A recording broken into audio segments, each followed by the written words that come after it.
मैं केशव का पांचजन्य गहन मौन में खोया हूं। उन बेटों की आज कहानी लिखते लिखते रोया हूं। टूटी चूड़ी, घुला महावर, रूठा कंगन हाथों का, और कोई मोल नहीं दे सकता वासंती जज्बातों का।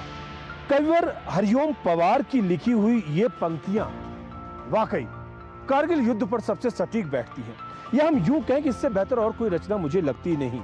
और आप जरूर ये सोच रहे होंगे कि आखिरकार हमने इन पंक्तियों को, इस कविता को मैंने यहाँ पर क्यों उद्धृत किया, तो इसके बारे में भी आपको जरूर पता लगेगा।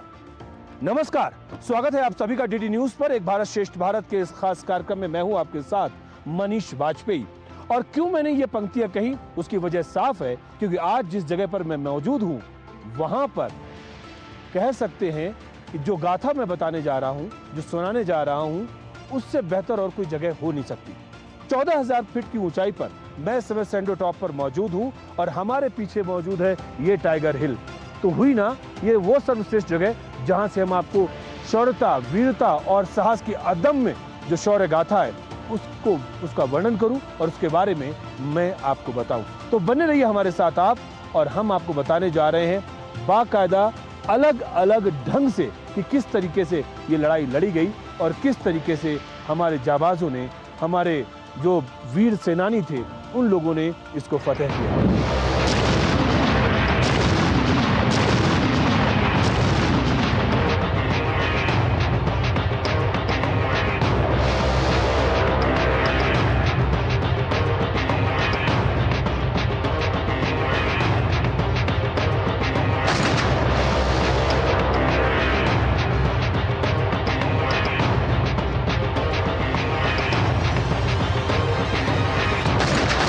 अगर हम कारगिल वॉर की बात कर रहे हैं तो ये एक बहुत बड़े ऐतिहासिक क्षण के लिए याद किया जाता है और हमारे इतिहास में, सेना के इतिहास में एक मील का पत्थर साबित हुआ है। ये कारगिल का युद्ध सिर्फ एक जीत की गाथा नहीं है, ये एक अमर कथा है उन सभी वीर जवानों की जिन्होंने उस 1999 के इस दुर्गम पहाड़ियों के क्षेत्र में रहते हुए अपने लक्ष्य को हासिल करने के लिए अपना सर्वोच्च न्यौछावर करने वाली भावना के साथ लड़ाई लड़ी।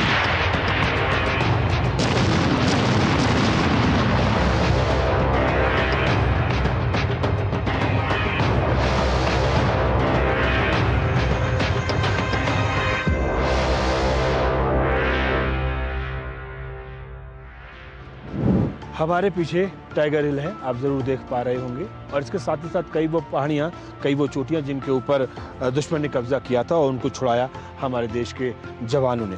दरअसल यहाँ पर जितने आसानी से शायद मैं बोल रहा हूँगा या आप जितनी आसानी से सुन रहे होंगे, उतना आसान यहाँ पर खड़े रहना भी नहीं है।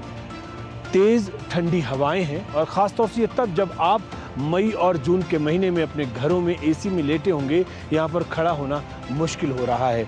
और सोचिए जब जनवरी, फरवरी, दिसंबर एक ऐसी जहाँ 5-6 फीट तक बर्फ़ होती है और ये लगभग 14,000 से ज़्यादा फीट की ऊंचाई पर मैं यहाँ पर मौजूद हूँ। यहाँ पर भी जवान हैं और हम आपको बता रहे इससे ऊपर भी, यानी कि लगभग 17,000 से ज़्यादा फीट की ऊंचाई पर जवान यहाँ पर मौजूद हैं और वो वहाँ पर देश की सुरक्षा में लगे हुए हैं। सोचिए तो सही कितने मुश्किल हालात में हमारे देश के जवान जो है वो काम कर रहे हैं। लेकिन मैं बार बार ये बात कहता हूँ कि ये बहुत कुछ बिरले लोग होते हैं और ये वो लोग होते हैं जिनके अंदर शायद ये एक जज्बा है, ये एक जज्बे की कहानी है कि वो ये सोचते हैं कि हाँ वाकई देश की सुरक्षा में वो डटे हुए हैं और भारत माँ की सेवा में वो वहाँ इतनी ऊंचाई पर डटे हुए हैं। लगभग 17,000 की ज़्यादा फीट की ऊंचाई पर वो लोग वहाँ पर डटे हुए हैं और वहाँ पर खड़े रहना भी मुश्किल है और वहाँ पर दिन रात डटे हुए हैं। तो ये अपने आप में वाकई हमारे और आप सबके लिए सोचने की बात है।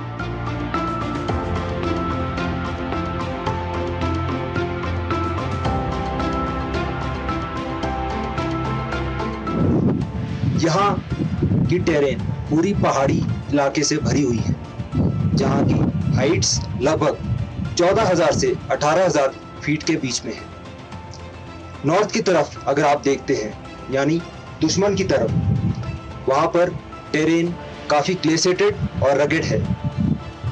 यहाँ पर सर्दी काफ़ी ज़्यादा पड़ती है। सर्दियों में यहाँ का तापमान लगभग -23 डिग्री सेल्सियस से लेकर -40 डिग्री सेल्सियस तक चला जाता है, जिसके कारण भारी स्नोफॉल देखने को मिलती है। और इसी के कारण हमारी फॉरवर्ड पोस्ट रियर से लगभग 6 से 7 महीने के लिए कट ऑफ हो जाती है। ये जो टाइगर हिल की लड़ाई है, यह भी उस फेहरिस्त का एक हिस्सा थी।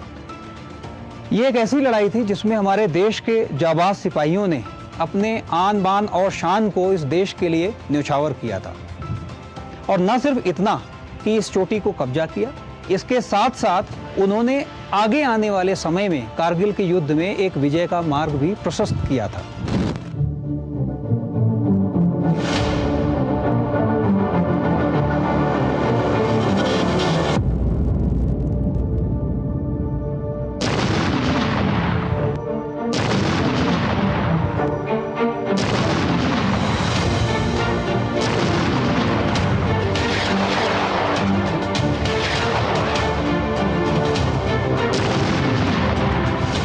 अगर हम बात करें इस टाइगर हिल की, तो ये एक ऐसा शिखर है जो अपने आप में एक नए आयाम स्थापित करता है। ये एक बानगी देता है, एक शौर्य, आत्मबल और एक संयम की एक बानगी जो इस टाइगर हिल और इस शिखर के माध्यम से हमें मिलती है।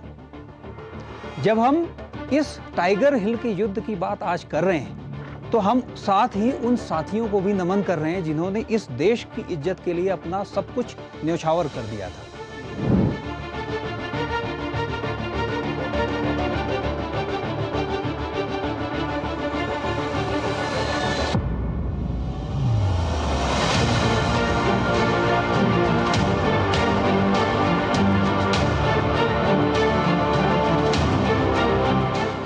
ये जो सामने आपके एक कोनिकल फीचर दिखाई दे रही है, ये फीचर यहाँ जो दाहिने से और बाएं की तरफ बढ़ रही है, ये फीचर पूरी की पूरी टाइगर हिल कॉम्प्लेक्स कहलाती है। इसकी जो इम्पोर्टेंस है, अगर मैं टैक्टिकल इम्पोर्टेंस की बात कर रहा हूँ, तो अगर आप देखें इस पूरे एरिया को, तो ये तकरीबन सबसे ऊंची पोस्ट है। अगर इसके ऊपर दुश्मन ने कब्जा किया, तो यहाँ से जो आपके बाएं अभी हम लोगों ने एक नेशनल हाईवे 1 जो कि श्रीनगर को और कारगिल से जोड़ता है और इस एरिया के लिए अगर देखा जाए तो लाइफलाइन का काम करता है, उसके ऊपर सीधा इसकी नज़र है। अगर दुश्मन ने इसके ऊपर कब्जा किया तो न सिर्फ उस नेशनल हाईवे 1 के ऊपर नज़र होगी, बल्कि इसके साथ द्रास टाउन और मशको की वैली जो इसके पीछे की तरफ है, उसके ऊपर भी उसकी नज़र होगी।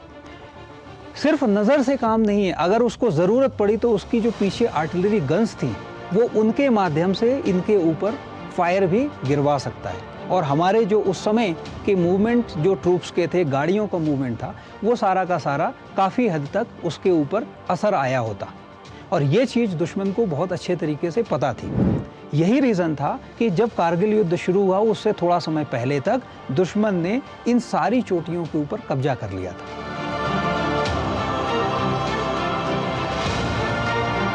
टाइगर हिल को कैप्चर करने की जिम्मेवारी दी गई 192 ब्रिगेड को, है ना। 192 के हमारे जो कमांडर थे, वो थे उस समय ब्रिगेडियर बाजवा।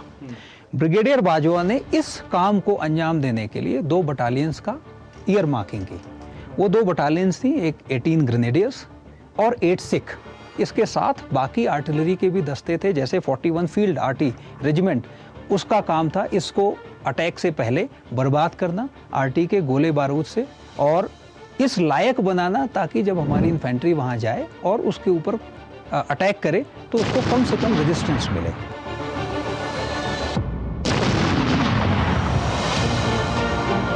एटीन ग्रेनेडियर्स के उस समय सीओ थे colonel Kushal Thakur.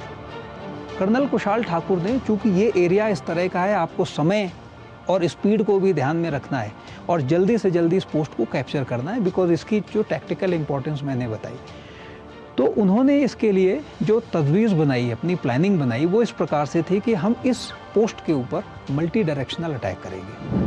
Multi directional attack है जब आप 2 एक्सिस से ज़्यादा एक्सिस का इस्तेमाल करते हैं और आप अटैक करते हैं, तो वो मल्टी डायरेक्शनल अटैक है।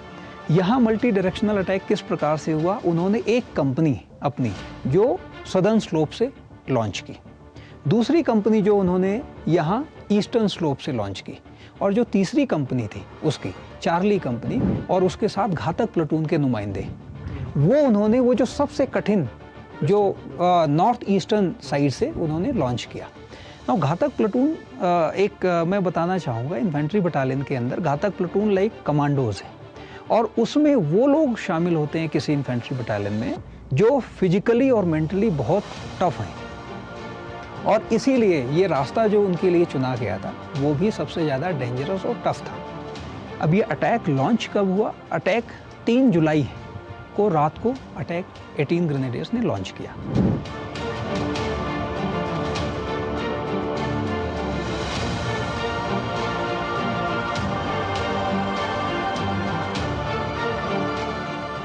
अब अगर हम बात करें कि इस पूरी लड़ाई में, बिकॉज आपने देखा कितना मुश्किल लड़ाई है और दोनों साइड से बहुत ज़बरदस्त लड़ाई हुई थी। हमारे देश के जो सैनिक थे उन्होंने भी बहुत ज़्यादा अदम्य साहस का एक परिचय दिया था।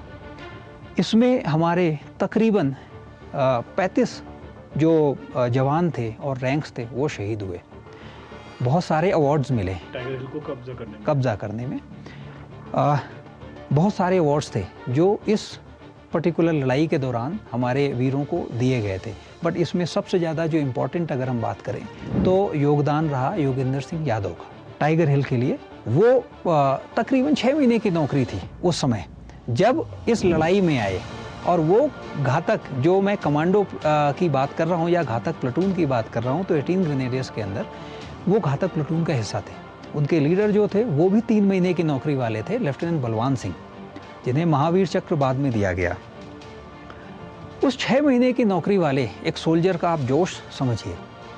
इस खड़ी चट्टान में उनका पूरा घातक प्लाटून ऊपर गया, तकरीबन 10 से 12 गोलियां उनको लगी इस पूरी लड़ाई के दौरान। उनका खुद का हथियार भी गिरा। उन्होंने दुश्मन के हथियार को उठा के और उसके बाद दुश्मन को बर्बाद किया, और इस वजह से जो उनका अदम्य साहस था और एक जो बलिदान की भावना थी, उसकी वजह से उन्हें देश के सबसे बड़े वीरता पुरस्कार यानी परमवीर चक्र से सम्मानित किया गया।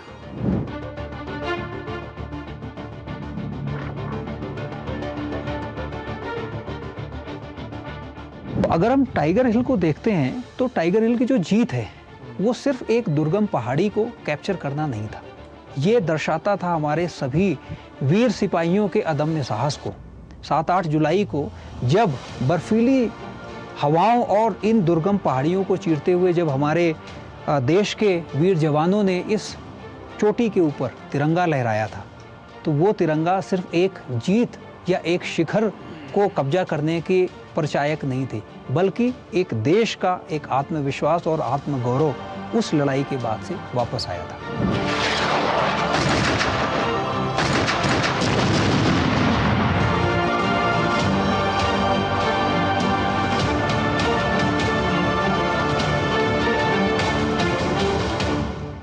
लगातार हम आपको कारगिल की कहानी बयां कर रहे हैं, हम आपको लोकेशंस के बारे में बता रहे हैं और चीज़ों को आपको समझा भी रहे हैं, लेकिन बहुत कुछ बदला है अगर हम पिछले 26 सालों की बात करें in terms of military preparedness, in terms of equipments, और बहुत सारी चीज़ें हैं जिनको समझना बहुत ज़रूरी है। अगर हम बात करें 1999 और आज की, तो इस इलाके में काफ़ी सारे बदलाव आए हैं। 1999 में यहाँ कारगिल ऑपरेशन विजय के दौरान इस इलाके में फ़ौज को दुर्गम ऊंचाई, ख़राब मौसम, ख़राब सड़कें, इसके अलावा लिमिटेड इंफ्रास्ट्रक्चर जैसी कई समस्याओं का सामना करना पड़ा है। आज 26 साल बाद भारतीय सेना द्वारा इस इलाके में काफ़ी महत्वपूर्ण सुधार किए गए हैं। आज हमारे पास बेहतर रोड कनेक्टिविटी है, सैटेलाइट कम्युनिकेशन के साथ साथ हाई टेक्नोलॉजी सर्विलेंस सिस्टम है। आज जवानों को ड्रोन्स और क्वाडकॉप्टर की ट्रेनिंग भी दी जाती है। आज हमारे पास रियल टाइम सर्विलेंस इक्विपमेंट होने के कारण हम दुश्मन की हर हरकत के ऊपर बारीकी से नज़र रख सकते हैं। आज के युग में न्यू जनरेशन वेपन, इक्विपमेंट और स्पेशल क्लोथिंग आने से सेना के जवान पहले से ज़्यादा तैयार और कॉन्फिडेंट हैं। आज जो हमारी भारतीय सेना के पास आधुनिक वेपन और इक्विपमेंट है वो बेहतर और भरोसेमंद है। आज हमारी हर जवान के पास सिग राइफल और LMG AK-3 जैसे स्मॉल वेपन है, जो कि पहले से ज़्यादा एक्यूरेट, लाइट वेट, मॉडर्न और तुरंत जवाबी कार्रवाई करने में सक्षम है। इसके अलावा हमारे पास स्टिक फायर करने वाली आर्टिलरी गन, सर्वेलेंस के लिए ड्रोन और कम्युनिकेशन के आले भी मौजूद हैं, जो कि हमें बैटलफील्ड में रियल टाइम जानकारी और टैक्टिकल एडवांटेज देते हैं। तो क्या कुछ बदला है इन 26 सालों में, हम आपको बताएंगे भी और ये कहानी भी आपको सुनाएंगे, और कैसे मेक इन इंडिया और मेड इन इंडिया का कॉन्सेप्ट एक अभियान बनकर चल रहा है पिछले कुछ दशकों का अगर हम जिक्र करते हैं। तो एक छोटा सा ब्रेक लेते हैं और ब्रेक के बाद जब लौट कर आते हैं तो ये भी कहानी बयां होगी कि जिस देश में सेना के पास कभी जूते नहीं हुआ करते थे, आज उस देश में सेना के पास अत्याधुनिक हथियार हैं, ऐसे हथियार जो बहुतों के पास नहीं है। एक छोटा सा ब्रेक, तुरंत वापस आते हैं।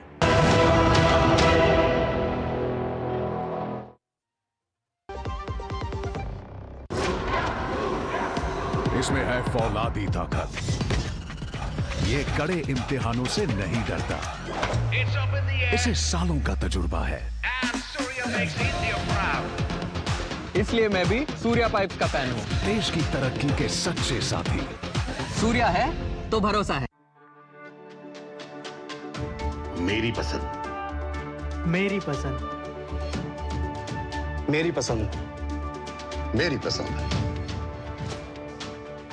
हमारी पसंद, हम सबकी पसंद। मजबूत देश का मजबूत सरिया हो गया स्टील।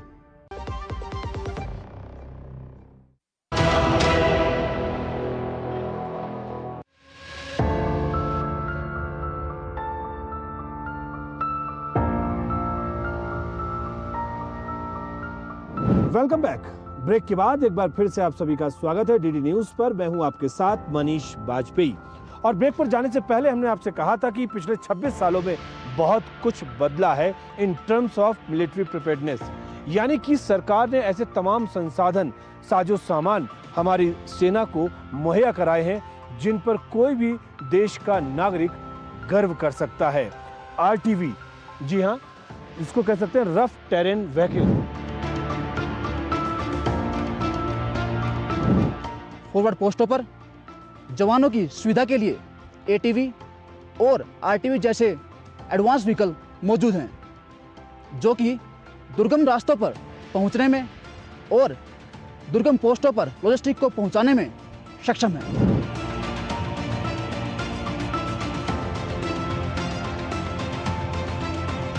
वो कहते हैं ना, शाहरुख खान की एक फिल्म है ओम शांति ओम, और उसका एक डायलॉग है कि किसी भी चीज़ को आप बहुत शिद्दत से चाहें तो पूरी कायनात उसको आपसे मिलवाने में लग जाती है। और ठीक इस तरीके से हम ये भी कह सकते हैं कि अगर फर्म डिटर्मिनेशन हो तो आप वो सब कुछ हासिल कर सकते हैं जो शायद आपने अब तक ना किया हो। और ये बात सरकार, समाज और सेना तीनों के संदर्भ में लागू होती है। इस वक्त हम सैंडो टॉप पर मौजूद हैं और हम आपको वो सब चीज़ दिखाना चाह रहे हैं कि पिछले 26 साल में क्या कुछ बदला है in terms of military preparedness. हमारे पीछे आप ये 3 व्हीकल आप देख रहे होंगे, ATV है, RTV है और SMV है। ATV का मतलब all terrain vehicle. All terrain vehicle का मतलब ऐसा नहीं कि सिर्फ हमने बोल दिया है, बल्कि इसका काम ही है किसी भी तरीके की पहाड़ी, उबड़ खाबड़, बर्फ, कीचड़, कहीं कुछ ऐसी जगह जहाँ पे कोई व्हीकल नहीं चल सकता है, ATV है। RTV रफ टेरेन व्हीकल है और ये स्पेशल मोबिलिटी व्हीकल, इसको हम SMV बोलते हैं। और यहाँ पर ये बताना बहुत ज़रूरी है कि मेक इन इंडिया का जो कॉन्सेप्ट है, मेड इन इंडिया का जो अभियान चल रहा है, धीरे धीरे करके अब हम इस तरफ भी आ रहे हैं कि जो वाहन हम अभी तक बाहर से मंगवा रहे हैं, विदेशों से हम उसको इंपोर्ट कर रहे हैं, आगे आने वाले दिनों में वो वाहन खुद भारत अपने यहाँ पर बनाएगा। और उसकी शुरुआत कम से कम इस व्हीकल को देखकर हम कह सकते हैं कि उसकी शुरुआत हो चुकी है।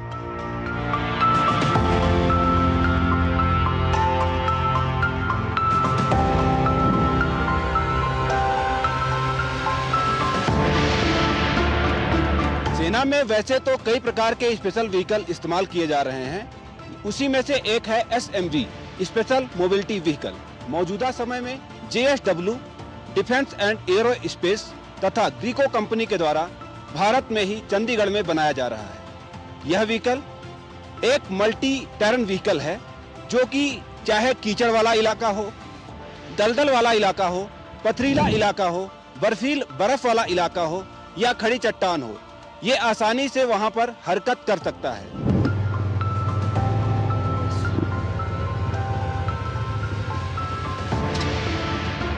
तो ये है एटीवी। एटीवी का मतलब हुआ ऑल टेरेन व्हीकल, और मैंने भी इसमें सवारी करने की कोशिश की और मैंने देखा कि भाई कैसी है अंदर से दिखने में। और हमारे साथ में अब ये मौजूद हैं, अपना परिचय देंगे। आप बताएं कि क्या है इसके बारे में, बताएं एटीवी के बारे में। ऑल टेरेन व्हीकल इसीलिए बोला जाता है कि जैसे डेजर्ट का इलाका होता है, माउंटेन इलाका होता है, ये आगे आप सामने देख रहे हैं तो दुर्गम पहाड़ियाँ हैं, रास्ते हैं जहाँ पे हमारी नॉर्मल सेना की गाड़ियाँ नहीं पहुँच पाती। तो यहाँ पर हम 4 जवान इस गाड़ी में विद बैटल लोड के साथ एक जगह से दूसरी जगह पर हम आसानी से मूव कर सकते हैं। उसके बाद इसकी विशेषताओं की बात करें तो इस गाड़ी के अंदर मजबूत सेंसिंग सिस्टम है, उसके बाद में पावरफुल इंजन है, उसके बाद ग्राउंड क्लियरेंस भी इसके अंदर अच्छा दिया गया है। बाकी जैसे कि आप ऊपर की तरफ देख रहे हो हैंगिंग सिस्टम, जैसे हम ट्रुप्स को लेके एक जगह से दूसरी जगह पर जाते हैं, रास्ता कटअप हो जाता है, आइसफॉल हो जाता है या फिर लैंडस्लाइड हो जाती है, तो उसके बाद इसको हम हेली से हैंगिंग करके उस जगह को बाईपास करके आगे अपना मूव को जारी रख सकते हैं।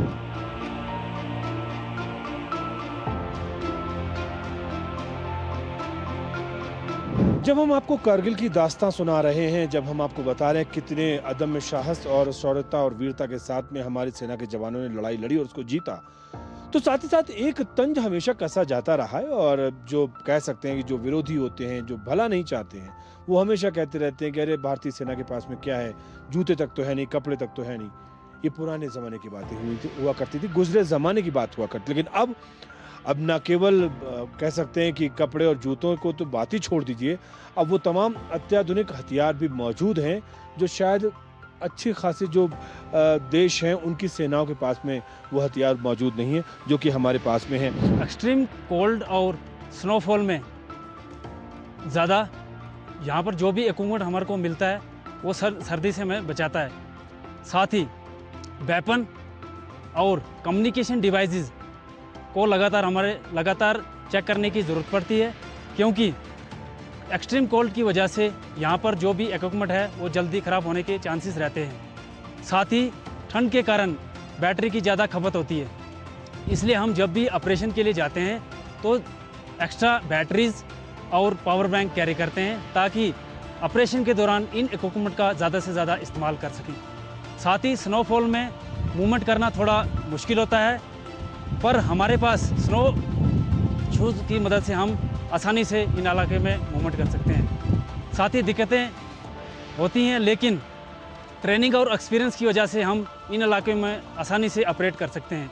अब सोल्जर्स को high altitude warfare, snow survival और ट्रेन की भी ट्रेनिंग दी जाती है ताकि हम इन इलाके में आसानी से ऑपरेट कर सकें।